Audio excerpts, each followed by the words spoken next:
जय श्री कृष्णा। राधे राधे। राधे कृष्णा चैनल में आप सभी का स्वागत है। आज की वीडियो में हम लड्डू गोपाल की सत्य घटना लीला कथा सुनेंगे। इस कथा के माध्यम से बहुत कुछ सीखने को मिलेगा, तो आप लोग कथा को अंत तक सुनिएगा। वीडियो यदि आपको पसंद आती है तो घटना सुनने से पहले कमेंट में लिखिए एक बार जय श्री कृष्णा। बोलिए बांके बिहारी लाल की जय, कृष्ण कन्हैया की जय, बरसाना वाली की जय। उत्तर प्रदेश बस्ती जिले की यह घटना है, जिनका नीता नाम है। स्कूल में उनको नीता कहते थे सब लोग, और घर पे अनीता बुलाते थे। वह लड्डू गोपाल की बहुत बड़ी भक्त थी। वह लड्डू गोपाल को अपने घर में बहुत प्रेम से रखती थी। कुछ समय के बाद उनका तबीयत खराब रहने लगा, तो वह सोचने लगी कि लड्डू गोपाल हमारे पुत्र हैं, तो मैं किसी ऐसे व्यक्ति को दूं इनको जिससे वह इनकी देख रेख करे। जैसे हम लोग के बच्चों की तबीयत खराब हो जाती है या हमारी तबीयत खराब हो जाती है, तो ऐसे व्यक्ति को देना चाहते हैं जो उनकी देख रेख करे, देखभाल करे। जब हमारे मन में ऐसा हो जाता है कि अब हम नहीं बचेंगे, तो अपने बच्चों को हम ऐसे लोगों को सौंपना चाहते हैं जो विश्वास के पात्र हों। तो वह बहुत सोची कि किसको हम अपने लड्डू गोपाल को दें जिससे कि वह देख रेख करे।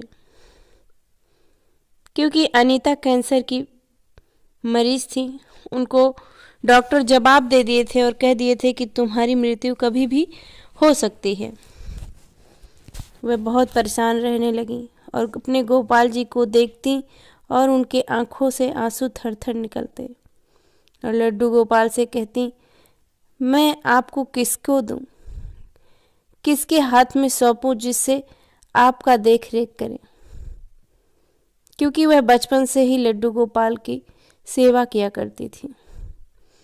उनकी बड़ी आस्था से पूजा करती, बहुत आस्थे से उनको रखती थी। उनको हर रोज अपने हाथों से नहलाती, कपड़े पहनाती, भोजन कराती। उनका तबीयत कितना भी खराब रहता, लेकिन वह लड्डू गोपाल की सेवा करना नहीं बंद किया करती थी। अपने लड्डू गोपाल को गोद में लेके एक बुक में राधे राधे लिखवाती, कभी राम राम लिखवाती, कभी ABCD पढ़ाती, कभी संस्कृत के दोहे पढ़ाती, कभी हनुमान चालीसा पढ़ाती, कभी भगवान की आरती करवाती। मतलब वह अपने लड्डू गोपाल को भगवान मानती ही नहीं थी, वह अपना पुत्र ही मानती थी। इसी कारण से वह अंदर ही अंदर इतनी टूट जा रही थी जब उनको पता चला कि मैं अब इस दुनिया में नहीं रहूँगी। वह बहुत सोची, फिर सोचते सोची कि अपने भाभी को मैं अपने गोपाल जी को दे देती हूँ। क्योंकि भाभी के पास भी कोई संतान नहीं थी। वह सोचने लगी, जैसे मैं पुत्र के भाव में पालती हूँ, देख रेख करती हूँ, मुझे इतना आनंद मिलता है, तो शायद भाभी को जब दे दूँगी अपने गोपाल जी को, तो वह भी लड्डू गोपाल को उतना ही प्यार देंगी जितना मैं देती हूँ। और ज़्यादातर लोग यही सोचते हैं, हर स्त्री का काम है कि अपने मैके पे ही सबसे ज़्यादा विश्वास करती हैं। अपने मैके के लोगों को ही अपने बच्चे, अपना हर चीज़ जो है वह देना चाहती हैं, क्योंकि उनको विश्वास होता है कि वह देख रेख करेंगे। जब अनीता को लगा कि अब मैं एकदम ही नहीं बचूंगी, तब एक दिन वह अपने भाभी के पास फ़ोन की और कहने लगी, ऐसी ऐसी बात है और मैं अपने पुत्र के रूप में पालती हूँ। क्या तुम मेरे लड्डू गोपाल को अपने पास रखोगी? क्या इनकी देख रेख करोगी जब तक रहोगी? लगता है मेरा अंतिम समय आ गया है, अब मैं नहीं बचूंगी। इसीलिए मैं गोपाल जी को आपके हाथ में देना चाहती हूँ, और चाहती हूँ कि जिस तरह से एक पुत्र का सेवा किया जाता है, एक पुत्र को अपने गोद में खिलाया पिलाया जाता है, नहलाया जाता है, उसी तरह से आप इनकी सेवा करिए। भाभी उनकी हाँ करनी, बोली ठीक है आप दे दीजिए, हम सेवा किया करेंगे। सब कुछ वह बताई कि मैं कैसे कैसे सेवा करती हूँ। अनीता कहने लगी अपनी भाभी से कि जैसे मैं सेवा करती हूँ यदि आप वैसे ना कर पाएँ तो सुबह के टाइम स्नान करा के उनको कुछ खाने को दे दिया करिएगा और रात्रि में कुछ खाने को दे दिया करिएगा और सुला दिया करिएगा। मेरा छोटा सा लल्ला आपकी गोद में बहुत खुश रहेगा। मेरे छोटे से लल्ले का आप ख्याल रखिएगा। जब मैं ना रहूं तो मेरे छोटे से लल्ले को मेरा फ़ोटो दिखा दिया करिएगा, क्योंकि मेरा लाला हमें बहुत प्यार करता है और मैं भी उसे बहुत ही प्यार करती हूँ। मगर ये भगवान की लिखी हुई चीज़ है, मैं इसे टाल नहीं सकती हूँ। इंसान तो एक ही चीज़ से हार गया है, मृत्यु से, क्योंकि इंसान अब तक हर वो चीज़ बना दिया है जिसकी उसे ज़रूरत है।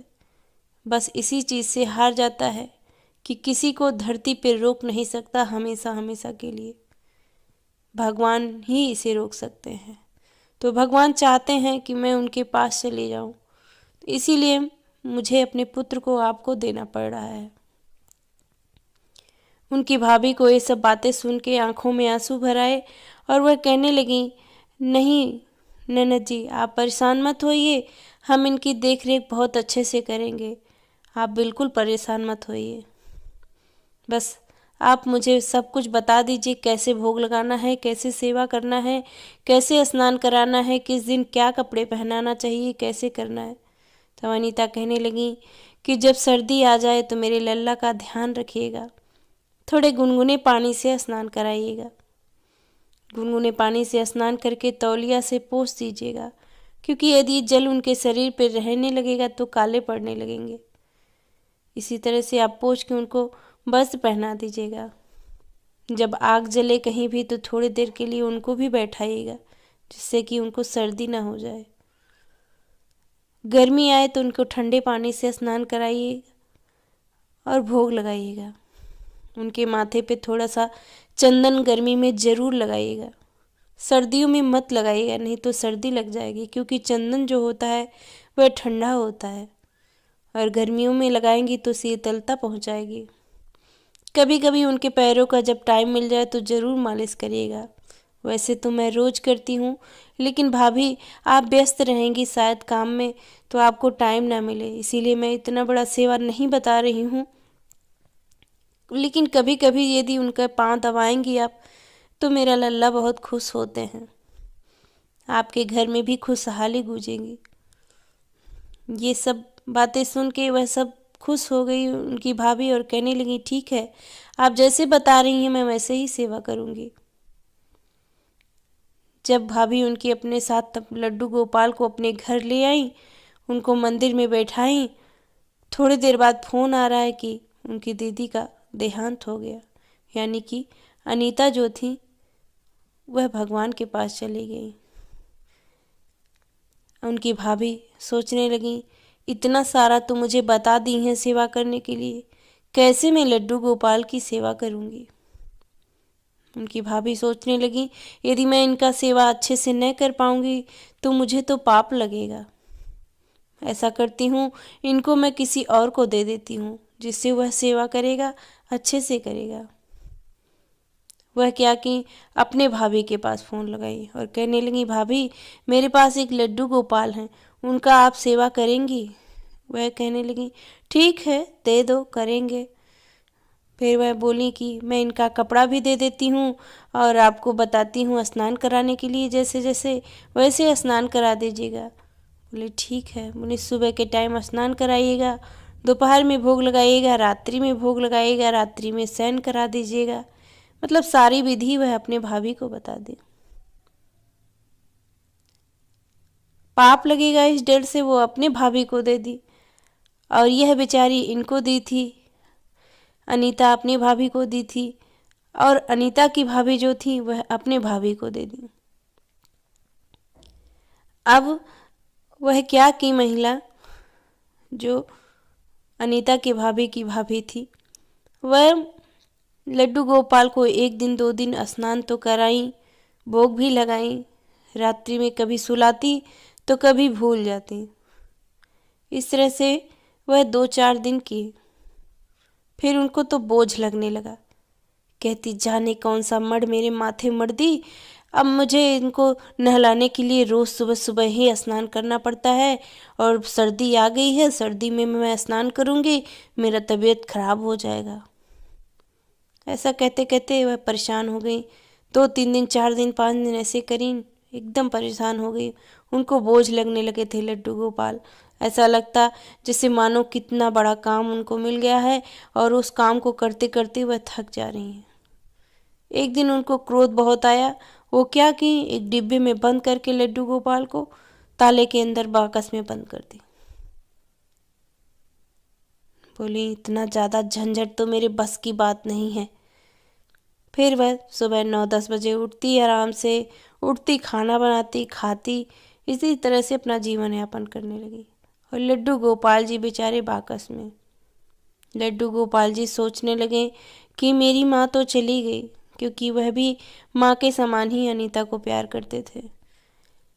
मेरी माँ तो चली गई, वह ऐसे इंसान के हाथ में दे दी हमको कि वह उनको दे दी, और वह जो थी इतनी दुष्ट औरत निकली कि मुझे खाना न देती, पानी न देती, लेकिन मंदिर में बैठने की जगह तो दे देती, लेकिन वो तो बाकस में बंद कर दी। मैं तो सांस भी नहीं ले पा रहा हूँ।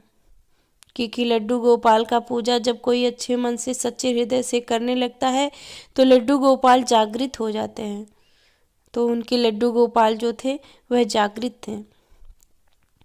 अब जब वह रात में सोती तो आवाज़ आता, मुझे खोल दो, मैं छोटा बच्चा हूँ, मुझे सांस लेने में दिक्कत हो रही है, मुझे खोल दो, मैं छोटा बच्चा हूँ। लड्डू गोपाल ऐसे ही आवाज़ लगाते। वह सुनती, लेकिन वह इधर उधर देखती, अपने घर में देखती, कहीं भी सुनाई नहीं देता। तब एक दिन की बात है, वह अपने पति से कहने लगी, सुनते हैं जी, जब मैं सोती हूँ तो मुझे सुनाई देता है, कोई मुझे आवाज़ लगाता है, कहता है कि मुझे खोल दो, मैं छोटा बच्चा हूँ, मैं सांस नहीं ले पा रहा हूँ। इसी तरह से मुझे कोई पुकारता है और रोज ऐसे ही करता है, और मैं सोचता हूँ कि कौन मुझे पुकार रहा है। अब उसके पति भी सोचने लगे कि ऐसा कौन है जो ऐसा कहता है। जब उसको आवाज़ सुनाई देते है तो पति भी कान लगा के सुनता।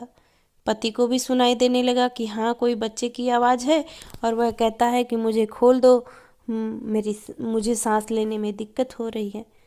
ऐसा कम से कम 1 हफ्ता चला। तब वह कहने लगे कि कहीं हमारे घर में भूत प्रेत का साया तो नहीं आ गया है, चलो एक दिन पंडित जी को दिखाते हैं।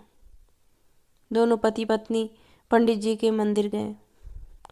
पंडित जी से कहने लगे, पंडित जी आप, मुझे एक समस्या है मेरे पास, मुझे बताइए मैं क्या करूं। पंडित जी कहने लगे, बोलो क्या बात है। हाथ जोड़ के बैठ गए और कहने लगे कि जब मैं सोता हूँ रात्रि में तो मेरे घर में आवाज़ आती है और सुनाई देता है, कहता है कोई कि मुझे खोल दो, मुझे सांस लेने में दिक्कत हो रही है, मगर घर में कोई ढूंढने से मिलता ही नहीं है, तो मैं क्या करूं। पंडित जी कहने लगे, ये तो बहुत अजीब बात है। बोले, क्या आपको सोते समय भय भी लगता है, डर लगता है। तो वो लोग कहने लगे, नहीं डर तो नहीं लगता है, लेकिन पायल की छम छम आवाज़ सुनाई देती है। पंडित जी कहने लगे, ठीक है, कल रविवार है, मैं तुम्हारे घर पे आऊँगा, फिर बताऊँगा कि क्या करना है तुमको। पंडित जी समय निकाल के उस पति पत्नी के घर पे आए और बैठ गए आसन लगा के।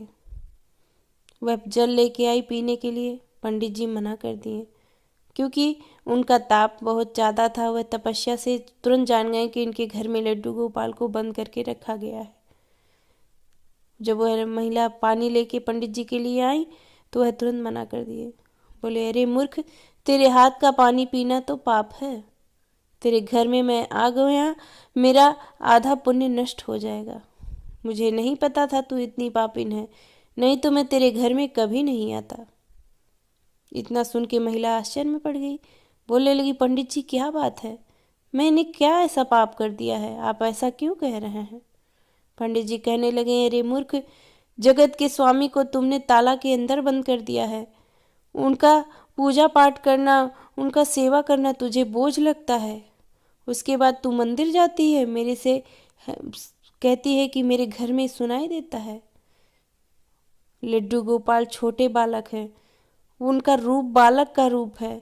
उनको जो पुत्र के समान पालता है, उनकी सेवा करता है, भगवान उसको हर चीज़ से, सुख संपत्ति से, हर चीज़ से भर देते हैं। और तुम ताला के अंदर बंद करके आराम से बैठी हो।